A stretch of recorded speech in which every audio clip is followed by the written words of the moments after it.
Welcome to the Archipelago of Design. The Archipelago of Design is a non-profit organization that believe in empowering leaders with innovation methodologies to give an advantage to their organization and also to bring about a better world.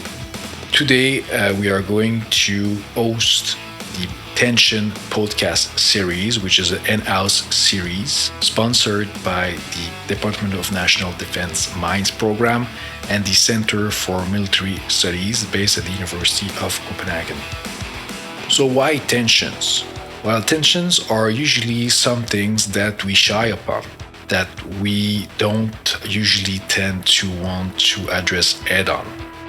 But from a design and system thinking perspective, tensions are the most promising aspect that we like to dig in order to open up new ways of understanding the situation and opening up new options that we did not think before in the end. So the only difference is that for this series, we will not be looking at external tensions. We can think about, for instance, the tensions between war and peace, or between East and West, or stuff like that. Instead, we will be looking at tensions inward within our own community of practice.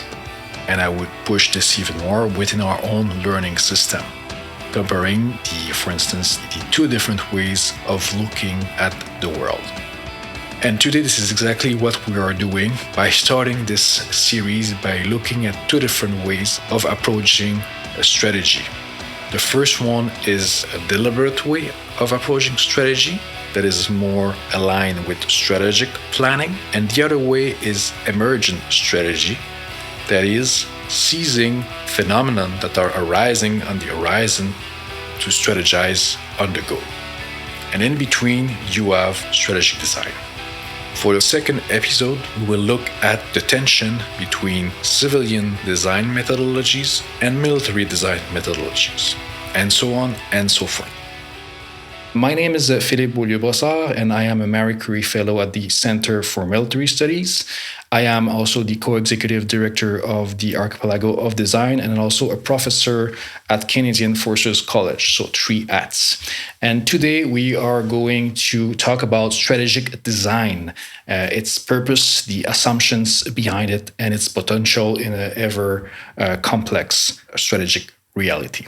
So everybody talks about strategy to better navigate through the pressing issues of our time. I think it's even more the case now with the COVID pandemic, where each actors and state needs to revise and reformulate their strategies for this context. But whether we can even hope to design a strategy in our time and how might we make this strategy receive less attention. After all, if you have events like the COVID pandemic, that might disrupt all of our strategy, are we just making strategic illusions? That is a question.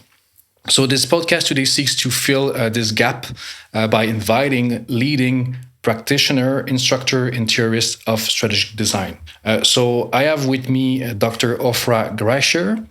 She is the general course instructor in Israel Defense Forces since 2013. She also developed her own strategic design methodology, and she contributed to make IDF generals and senior public security a professional more familiar with strategic design for a while. She is also one and many. She built her legacy not only on the thought of great strategists and operators like Ord Wingate, but also on craft such as filmmaking and surfing. And between us, we also call her the mother of design dragons. She's a mentor to this rising network of military designers. We also have with us Professor Robin Holt, based at the Copenhagen Business School. Robin is a leading theorist on strategic emergence. His bestseller was written with Professor Robert Kya, called Strategy Without Design, The Silent Efficacy of Indirect Action. And his most recent book is called Judgment and Strategy. He is currently completing another book on the relationship between technology and strategy throughout history.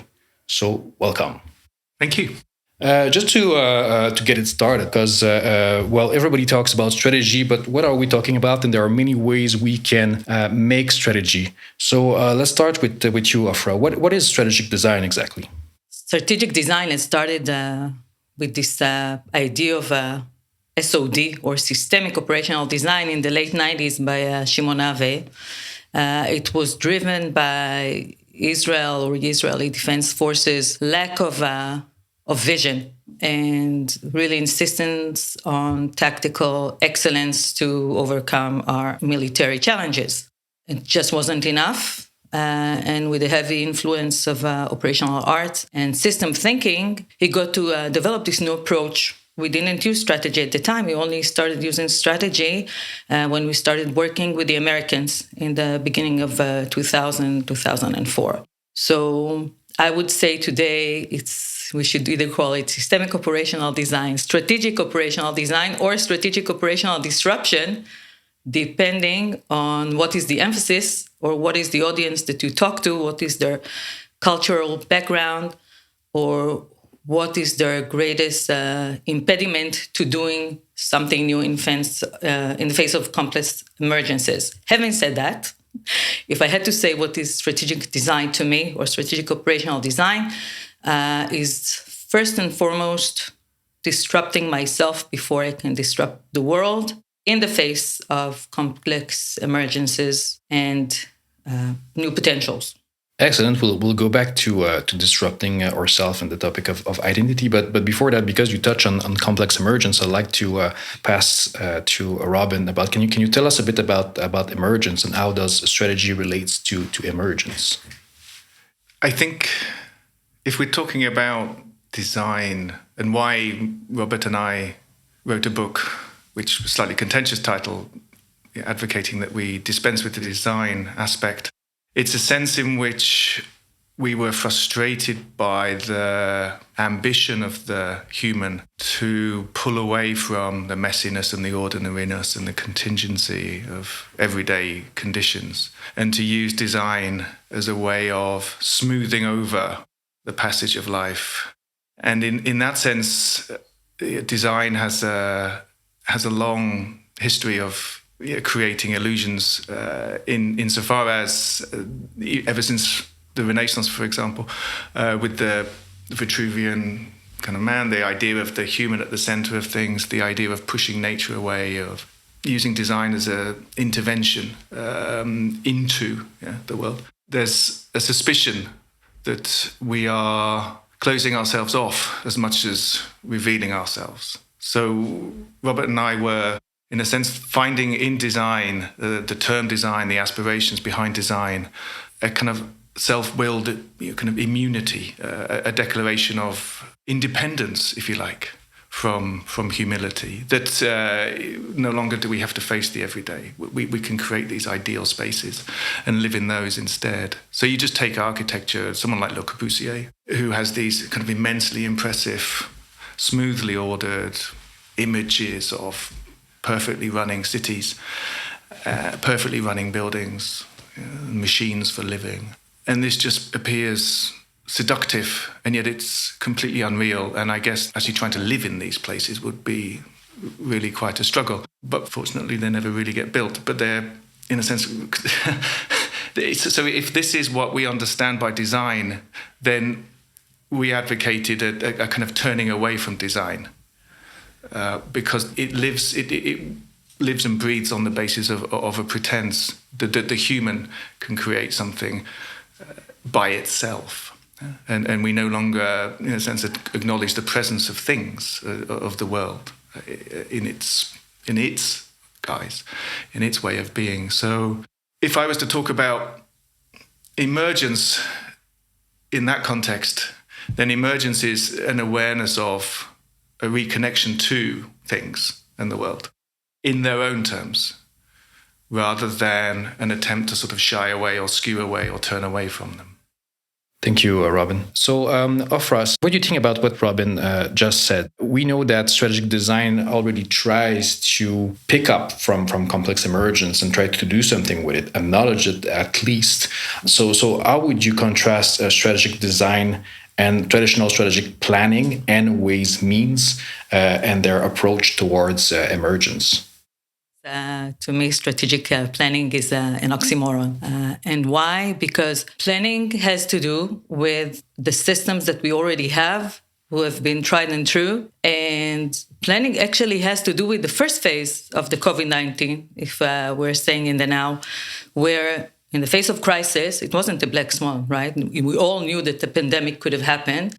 And once it erupted, we went back to what we knew, to the best practices that we knew, and then we did the best with what we had. So you could start talking about something different than planning once you realize that it's staying with you for a long time. There's not going to be any vaccine anytime soon. All the systems are crumbling, the societies, politics, financial system, order as we know it.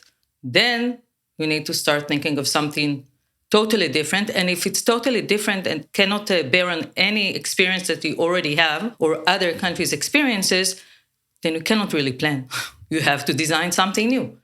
And once you're in the motion of it, you may be able to plan it to do better. But strategic planning is just something, it's two opposite cognitive processes of thinking. One is supposed to challenge everything that you know and how you operate. And the other is supposed to take all the knowledge that you know and make it as efficient as possible in its application. Thank you. And Robin, I mean, if this reality is basically too much for us to use strategic planning or strategic design, what do you recommend? Is strategy worth it at all? What shall we do? Picking up from what Ofer was saying, I think there's a sense in which if we, and again to play around with this word design, if we design our relation to one another, if we gently give way and abandon the idea of a set plan and allow the world in a little, in a sense, between the signs, then you're requiring of yourself a much more immersive and initially at least a much more patient and attentive set of what you might call kind of secondary ontological kind of skills or qualities, listening, being sensitive to variety, being willing to tolerate disturbance and the unknown and the uncertain, and treating those occurrences, those emergent events, as objects of curiosity as much as they are objects of inscrutable and somewhat, should we say, disturbing impenetrability. So there's a sense in which we have to be far less centered, far less understanding of ourselves as at the center of things. And that takes a huge shift in thinking ourselves into the world differently, at least in the West. I think elsewhere, other philosophical traditions, the disposition to do such is more of a natural one. That's not where we end up, but it's where we have to begin, in a sense, to attune ourselves to the condition of contingency and work from within that and not resent it.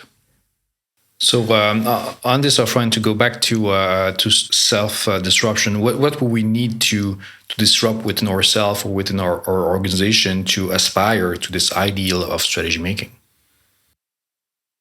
I was preparing for this podcast and reading the news. I mean, you don't need any other intelligence other than just reading news, fake news, social media, whatever source. And I found at least, a couple of ideas. We can decide if we want to pick up on any of them. But what has been disrupted since last March or last February in our way of thinking? And to that extent, I would say that I'm feeling that for the past decade, I wasn't talking SOD, I was talking SOD cliches. Self-disruption, letting go, degrees of freedom. Why am I saying it? Why is the COVID-19 such a big opportunity in explaining what SOD is about? Let's see. Okay. First one is the sense of crisis. That's what we started from. Strategy is not about managing crisis. Strategy is what you do after you have managed the crisis to a certain point where you can start doing other things. Control. People associate strategy and policy with control. Top-down control. Harmony. And what we see with the COVID-19, we see the exact opposite. To the border of anarchy. I mean, and in the Bible, there is a saying in the Old Testament. Many of the chapters end, it's like the history of humanity, right? They end with, and people were doing anything that they wanted. There was no ruler in the kingdom, okay? And you can interpret it both ways. There is anarchy, there is chaos, everyone is doing what they want, or there is this self-autonomy that is, working without this top-down control. So what we see with the COVID-19, we see, even in Israel, which is a very small country, we see cities negating what the central government is trying to do. Why? Because every inhabitant, every community has its own characteristics. And what is true for Tel Aviv, for example, is not true for Jerusalem. What is true for secular citizens is not true for ultra-Orthodox in the United States. What is true for Texas is not true for New York. In Europe, what is true for Italy is not true for Britain and Denmark, where we are situated right now. So that's just one example. Control, intervention. Okay? Intervention. I mean, government institutions, people had this misperception about what the government can provide. Now, if we put all the resources of the country on building infrastructure that can withstand a crisis of pandemics, we are sacrificing the future, financial future, and we're sacrificing our liberties. Strategy is about being opaque. You're not supposed to disclose where you're going, but here everyone demands transparency. We want to know what's going on. And the last one, I'll bring it to Robin back. Last one is about knowledge and specialists. No one knows. So what do we do with that? We need more Renaissance men and women. And we need to accept the fact that we should be more skeptic about what we hear and how we interpret the information that we have in COVID, which is constantly changing. So to me, it's just, the COVID-19 is just an opportunity to self-disrupt, again, how I'm thinking personally, how society is thinking, how the world is operating, and we will have to invent something new. On this, Robin, you also in your work focus a bit on the relationship between strategy and identity. So can you expand a bit on this? Sure. Picking up again from what Ofer's been saying, I think it's incredibly important to keep hold of strategic awareness, to think of strategy as a practice that's demanding and pivotal for the species, and thereby, more broadly for the health of the ecosystem, the broader ecosystem in which we all persist. So to think of how we associate ourselves with the world, no longer as a central, distinct and separate figure, but as something immersed in, part of and belonging to a broader set of ecosystems. We are to think of ourselves, our identity, if you will, very much as a rising to what Hannah Arendt called conscience. And in this, you're constantly alive to the possibility of things being otherwise. For her, what defined the human was not the supreme capacity for kind of rational control, so much as the rather more sanguine ability to look at oneself slightly ironically, perhaps, slightly skeptically, and in that questioning of who you are in the present, possibilities for future emergence necessarily arise because you're bringing yourself to a point of questionability rather than to a point of attainment. So your identity is wrapped up in this idea of conscience, and conscience arises from this awareness that you're conscious of yourself being unfinished, incomplete, and always exposed to becoming something other than who you are. She called this a condition of, if we nurture this, she called this a condition of natality, of a second birth, of being born and born and born and born anew. And that takes an enormous amount of work, because it's much easier to fall into habit, into standard ways of doing things, into an unreflective and habituated sense of repetition. And as Ofra was saying, this is not strategic. This is not where strategy operates. To assume the world will unfold in the way that it's always unfolded is a deeply unstrategic way of thinking. And it's the same in relation to yourself, to your self-development. So there's an intimacy here between strategic thinking and conscience. And so it makes strategy something quite ethical.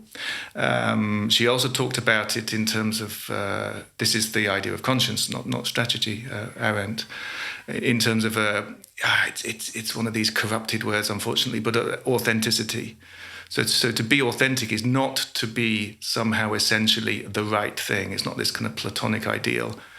To be authentic is to continually question yourself, to raise yourself to a point where you're able to bring yourself into a new state time and time again. So, if I can pick up on it, the COVID-19 found the last iteration of our course exactly in the middle. So people were starting, the participants, the generals, were starting to feel comfortable with the strategic operational design. And we had these great plans of testing this new meta approach to strategy and operations on what we commonly perceive as the threats of the IDF. Hezbollah in the north, the Iranians, the Palestinians, Gaza, and so on and so forth. And then this pandemic comes, and we all find ourselves unemployed. I mean, it's true. I mean, militaries around the world right now are really, their alma mater is under question. The enemy is not what we perceive as enemies. The threat is not what we perceive the threat. The challenge is totally different. And big chunks of national budgets and also global budgets go to defense systems that are of no use to us right now. So go back to what you're saying, morally, ethically, and the identity of the organization you belong to and what you're supposed to do with all this power that you have in your hands. I feel for our chief of general staff. He had these ideas about victory.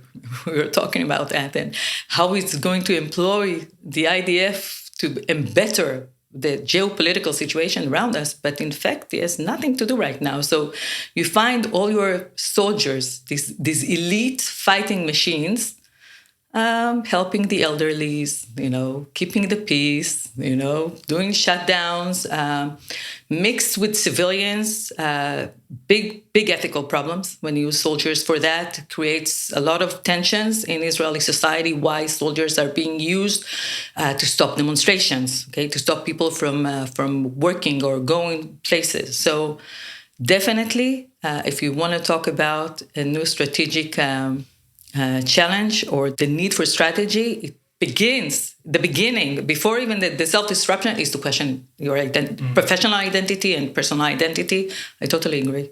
And if we look at your recent cohort of students, did they made the connection, with this change of context and this notion of having to change themselves?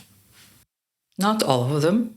The IDF is a hybrid creature, right? Because we're a conscript military. We've always been a conscript military. Parts of it is militia style, reservists. The young 18-year-olds, remember in this pandemic, they're asymptomatic. So they just don't know, don't care, don't know. The rules don't apply to them. You expect the military to uphold order. And you see that it is having problems within the military ranks, within its soldiers to uphold orders and how to prevent the COVID from spreading. So you see that. And on the other hand, you see generals who've taken their units, even initiatives that the chief of general staff didn't want at the beginning, and looked for trouble, as we say. Generals are always looking for trouble, so they were looking for trouble. So they were thinking how they can take intelligence, and instead of looking for missile rockets and what the Iranian intentions are, they need to look at how to develop knowledge about information about how the COVID is spreading. You saw another general taking his elite division, taking one of the ultra-Orthodox cities who is having a huge outburst and just taking control of the town together with the people, doing that. And now you see the Ministry of Defense and the military taking more and more, assuming more and more responsibility. This is what expected of them, but I think they realized after a year that there's no point in continue to train for a war in the distant future when the real challenge is at hand. So you see both of it, okay? And you see them taking what they've learned and trying to apply it in civilian areas.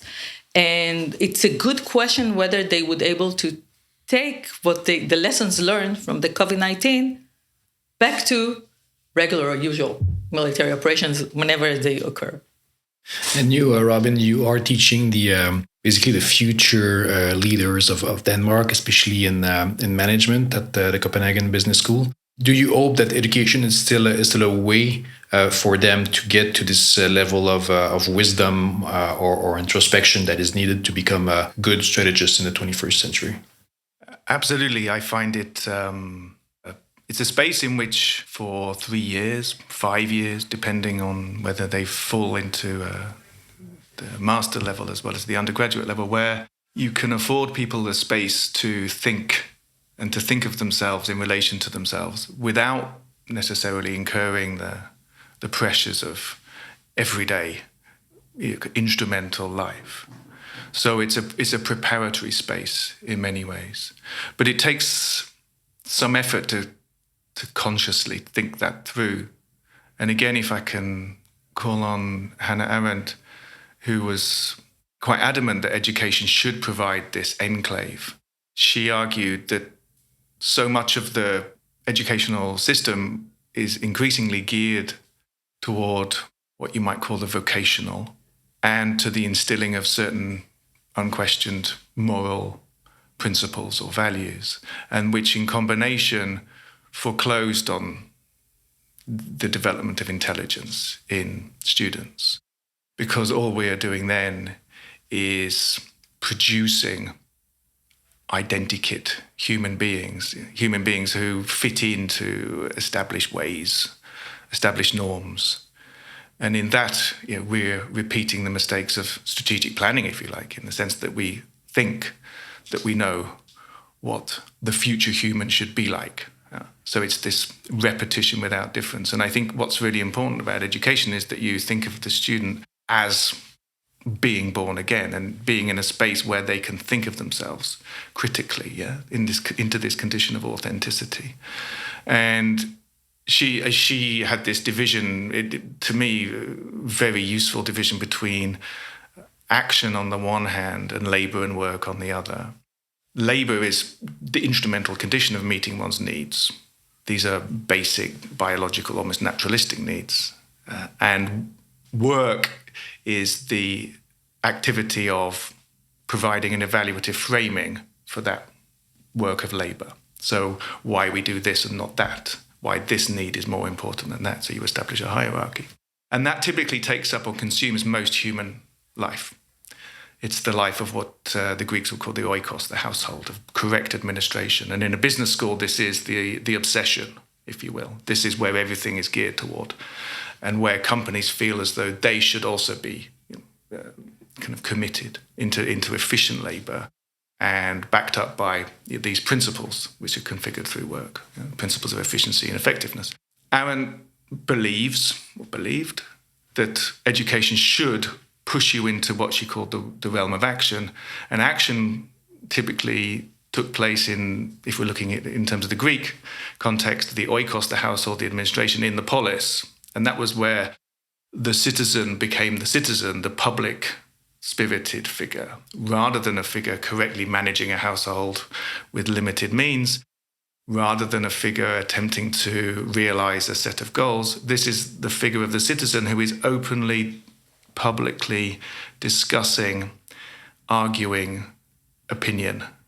There's no room for truth. There's no room for principle. There's no room for essence. It's just open, free discussion. And the wilder, the better. And in that, you realize what she believed would be a far more resilient, imaginative, and productive body, civic space.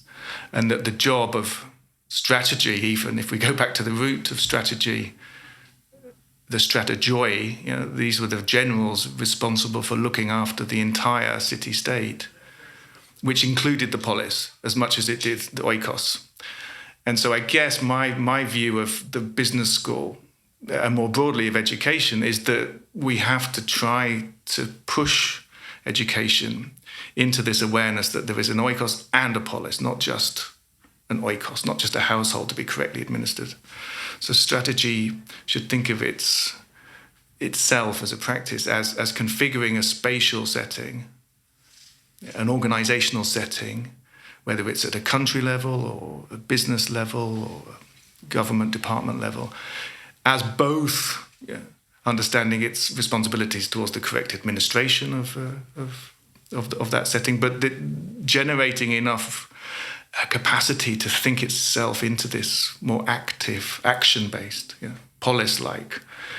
And surely if we can't do it in a higher education institution, where can we do it? That's also something I take quite seriously, because this sounds quite idealistic in some ways. But we can make this happen in higher education, I think. And then students become alive to the possibilities of thinking themselves into authenticity. And that should hopefully stay with them.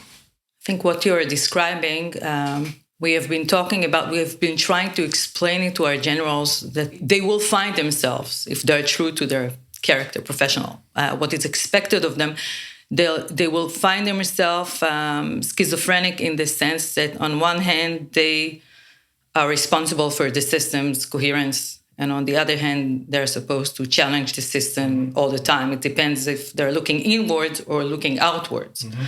And I think what we're seeing this past year, again, under the COVID cloud, it's very easy to destroy institutions, and it's very difficult to build new institutions. So when I see, for example, what police everywhere in the world is facing now, in Israel, it's a very big problem. How the police is performing and what the public thinks of the police. In the US, of course, after what happened with George Floyd and Black Lives Matter. So I think we see both of them. I mean, just this morning, I read in the news in my iPhone, I read two pieces of news, one after the other. The first one, the Israeli public is saying, we're demonstrating because we have lost faith in our leadership. The row next to it, under it, says something in Europe. The leadership says, fighting COVID-19 will be a test to the true character of the people. So everybody's bouncing back who is destroying and who is trying to rebuild. And if I go back to education, there is a lot of resentment, again, in Israel, but I guess other places in the world as well. It's like the lost generation of the students, of the children who haven't been having this regular form of education for almost a year now. And at least, again, in my country, not in the near future. I mean, I have 3 teenagers at home. They haven't been studying for a long time now. It's really the school of life. And again, if you're pessimistic, everything is lost. If you're optimistic, as you say, there's this whole freedom, like Braveheart. You can take away my liberty, but you can't take away my freedom. Yes, there is a lot of freedom here now as well, if we are willing to assume responsibility for behaving like free people.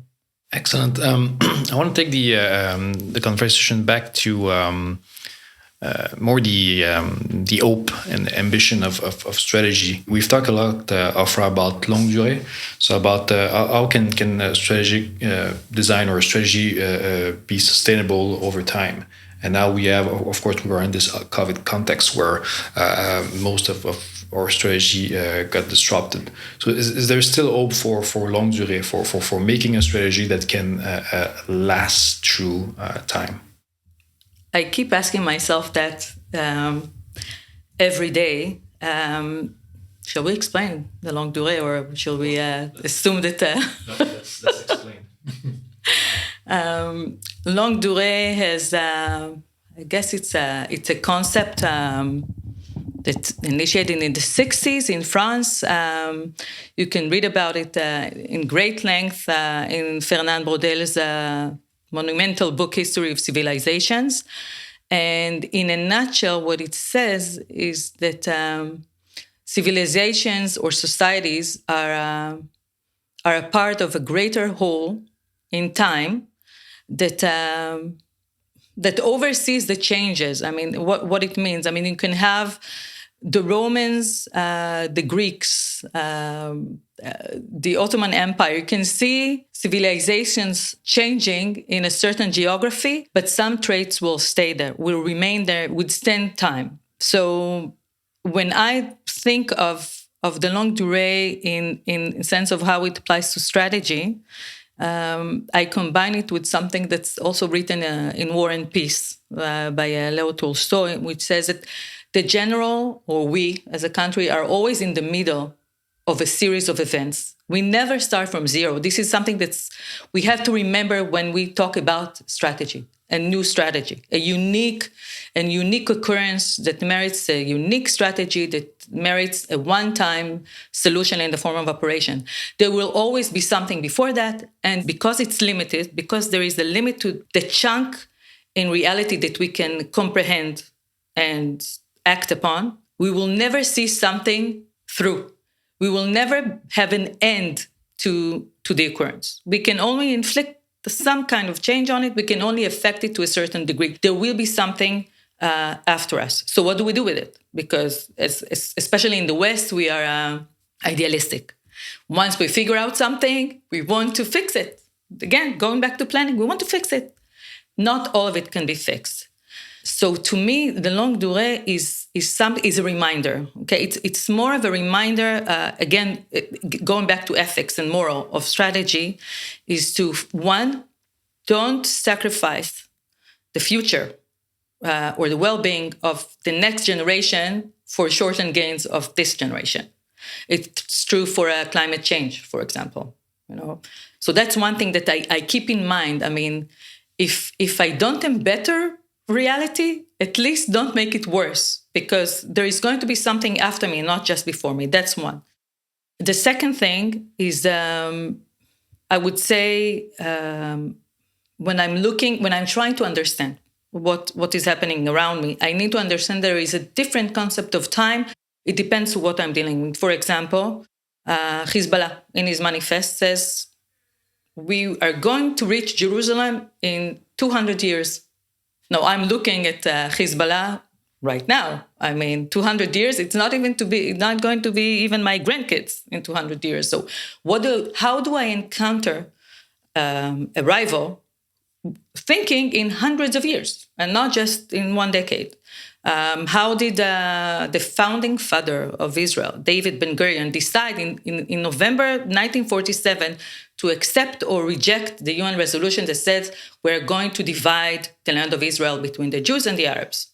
So did he accept half, or was it going to go for the whole thing? He made his choice.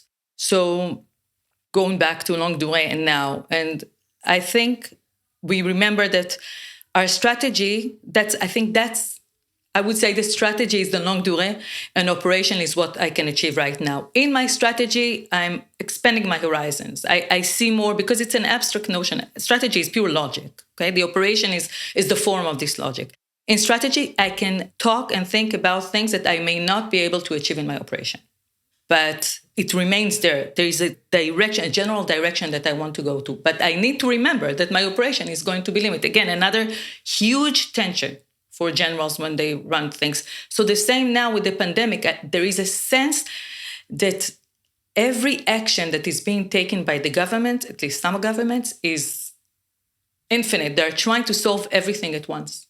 What they usually do is they're nothing with the longue durée, and I think that's part of the failures that we see right now. And Robin, on longue durée, what do you think? Are there things that we do right now that will last, or do you still believe that the environment is way too powerful for any kind of ambition like that? I think I would be skeptical to think of myself in any relation to the future, other than it being inherently kind of and necessarily kind of there in a very immediate sense.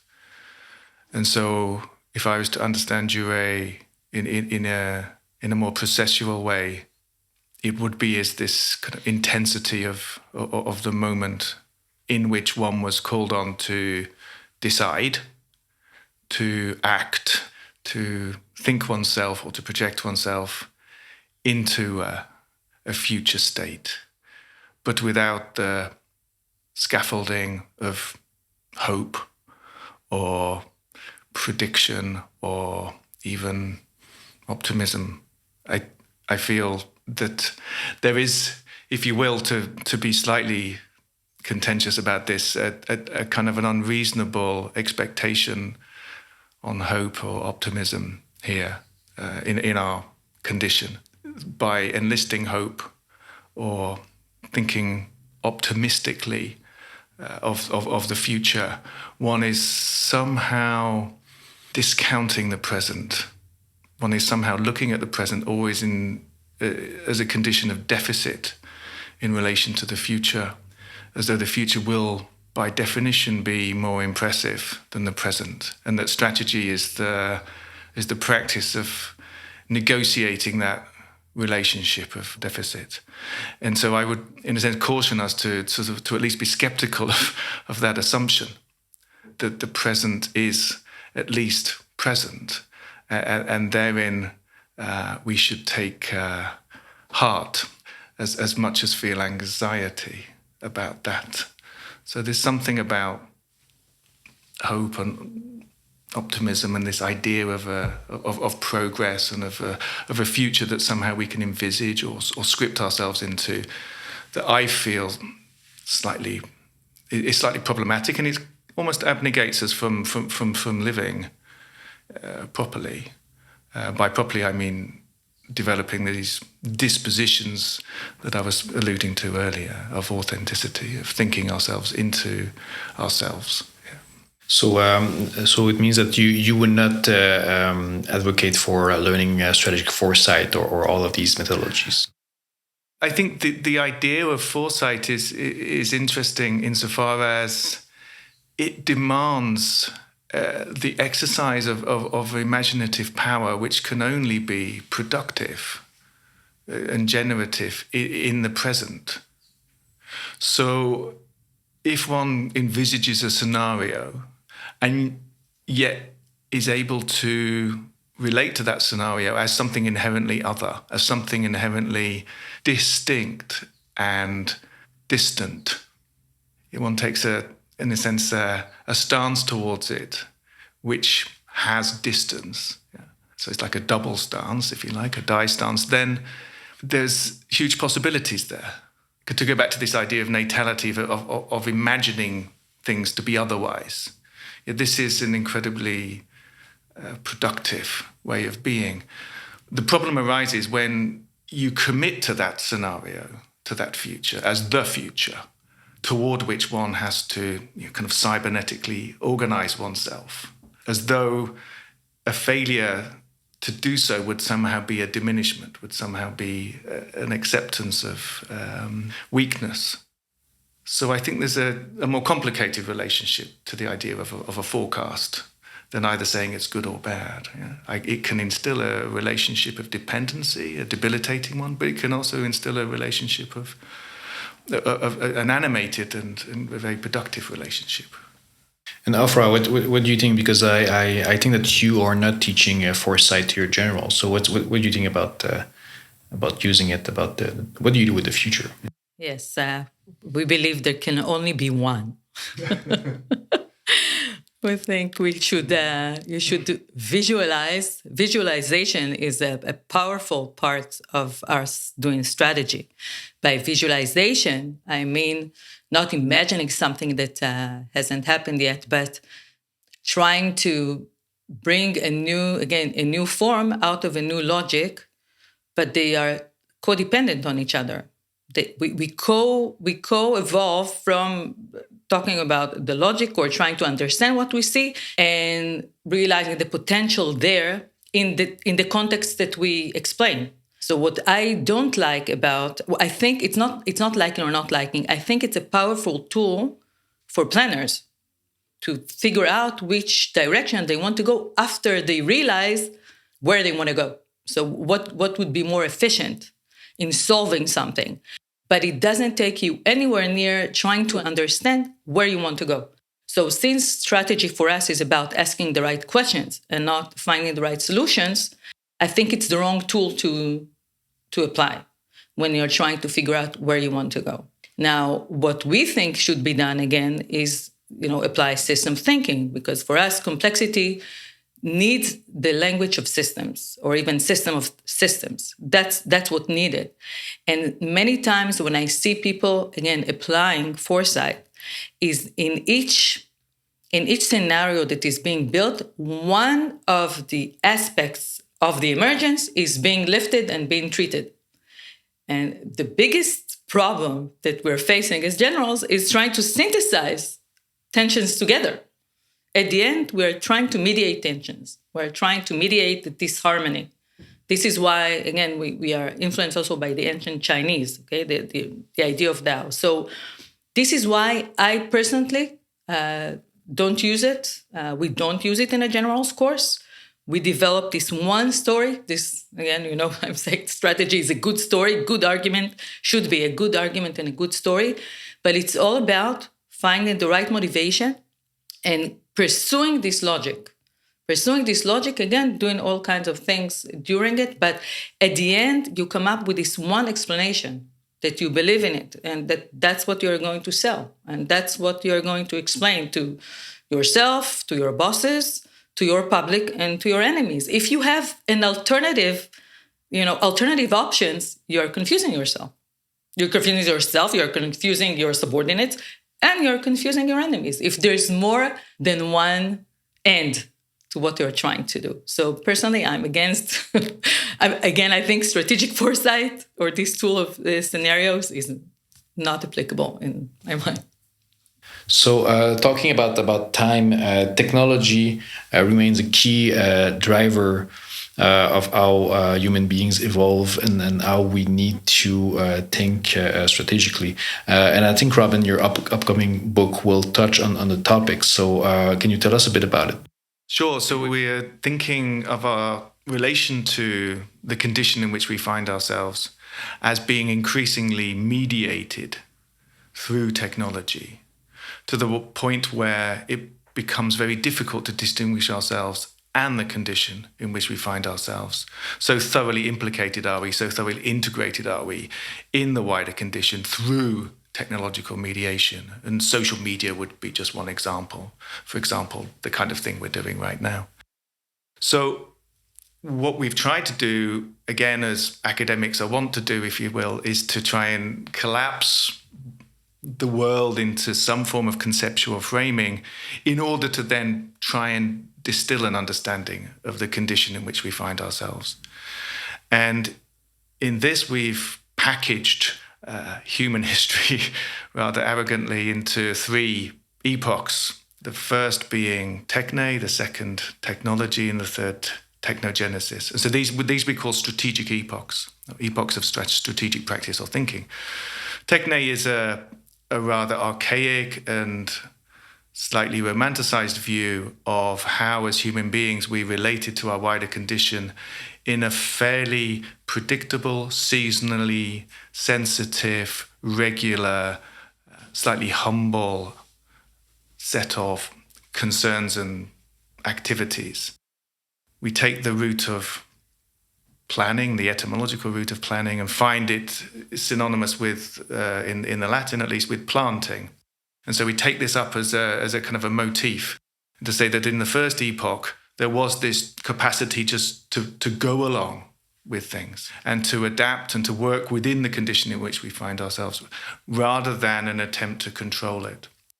As technology develops, the tools that we use become more forceful, and we find ourselves distancing ourselves from the environment in interesting ways, distancing ourselves through the capacity to control the environment. The tools become more productive they become more predictable, they become more immense, they become more gigantic. And we feel ourselves growing in potency, growing in power, growing in our capacity to control. And we convince ourselves that this is progress and that the technology is there aiding us, but also reflecting back on us, our prowess, because we still think of ourselves in control of things. And it reaches its acme, if you will, around, for want of a better period, something like Raymond Chandler's Visible Hand, the great conglomerate. This would be in business strategy, at least. The huge, monolithic kind of corporate presence. How can this possibly be wrong? This is it is just the epitome of progress. And yet there's something quite alien about this, something quite unworldly. It is the human configured on its own terms. And all the pain and the environmental degradation and the exploitation and the ignorance of the power, this seems to have somehow been foreclosed on, forgotten. Moving into what we might call this third epoch of technogenesis, there's been this rapid loosening of the conceits that are manifest in the age of technology, in the epoch of technology. It's as though the technology is finally overtaken and no longer needs us. And we can no longer believe ourselves to be in control. The underbelly, the condition that we, in a sense, ignored, has become much more apparent now.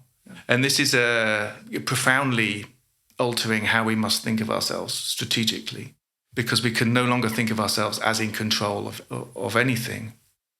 But if we're not in control of things, if we're not in control of the tools we use, what have we become? There's an interesting story picked up by Bernard Stiegler, The Myth of Prometheus, where he, in a sense, we are nothing more than tool-using beings. Prometheus takes pity on the human because in the handing out of qualities, in the handing out of what makes us each species distinct, the human was overlooked by his rather ignorant and casual brother. So Prometheus steps in and says, well, there's not any qualities left, but what I can do is go and give you these tools, and then maybe you can make your own qualities. So the grounding myth of the human, what makes the human distinct, is it's being in company with tools. And yet this is always, in a sense, it's setting ourselves up in this condition of deficit. We are not complete. So we have to use tools to try and make us complete. This is the idea of the myth. And what excites Stiegler, why he uses this story, is that gradually we've lost control of the tools that we think we've been in control of. And if we've lost control of the tools, we've lost control of ourselves. And so we're in this profoundly dislocated, alienated, and disturbing condition. And how then do we recover this sense of identity, this sense of self that we were talking about earlier? This is the job of strategy now, is to try and somehow intercede in this tightening of this endless technological mediation, in this condition of kind of logistics and materialization of technological ordering, and to somehow spatially find a place where we can think of ourselves as ourselves. Excellent. And Ofra, what do you think about all this? Does this technology matter when you do strategic design? How do you approach technology? Good question. First, we are trying to, again, in the Israeli General's course, we are trying to keep it as analogous as possible, as primitive in the tools as possible. I mean, pens and paper, whiteboards and markers on purpose. At the beginning, in the middle 90s, we've tried to incorporate all kinds of mind mapping tools. We stopped that. We really went back to primitive. And yet, this is not the reality of the generals. So what I like about technology is that it keeps the generals, or again, the policymakers, the strategy makers on their toes, because the pace is accelerated. The volume of information that you need to process is augmented, even if you have AI aiding you with that. Okay. So in one sense, it keeps you on your toes. I mean, processes that have been developing over the years in greater length now have really condensed themselves, especially with the cyber phenomena taking over everything. On the other hand, since I don't believe in the point of singularity, it's a good place to remind ourselves why chess is not a strategic game. And I think that you can see it where Garry Kasparov at the end was overrun by the machine, because chess is a finite, at the end, it's a finite, there is a finite combination. But humans and society will always be so unpredictable. There will always be a place for creative thinking, this primitive thinking that can only happen in the mind, this amazing machine of the mind of humans. And this is why, at the end, we will not have a machine running us. We will need people to run people. Because the greatest challenge of strategy is to find out how to deal with systems of people. And this will always be unpredictable, even for the best machines. So technology, on the one hand, is keeping us on our toes, but I do believe that it will never replace us. And that's why we will need to continue doing these, processes. Well, Robin, Ofra, thank you so much for your time and for all of this wisdom. I think we could have renamed this podcast Strategy and Control. Basically, is it really useful or perhaps it's only futile to do strategy in the face of such a complex environment? And the COVID-19 emergent phenomenon kind of turned this into a reminder for all of the strategy makers around the world. So thank you so much. And if you want to have access to Ofra Grasher's work, you can tune into our website. You just have to click on her name and you will have everything that she shared so far. And for Robin, of course, you can tune into his website on the Copenhagen Business School. And when does your book will come out? Next year. Next year. Okay, so 2021. Stay tuned for his new book on technology and strategy. This closes our first episode of the Tensions podcast series, looking at the tension between deliberate strategy and emergent strategy making. So I hope you enjoyed the episode, and I look forward to host you again for the second episode on human-centric design in tension with military design. Thanks so much.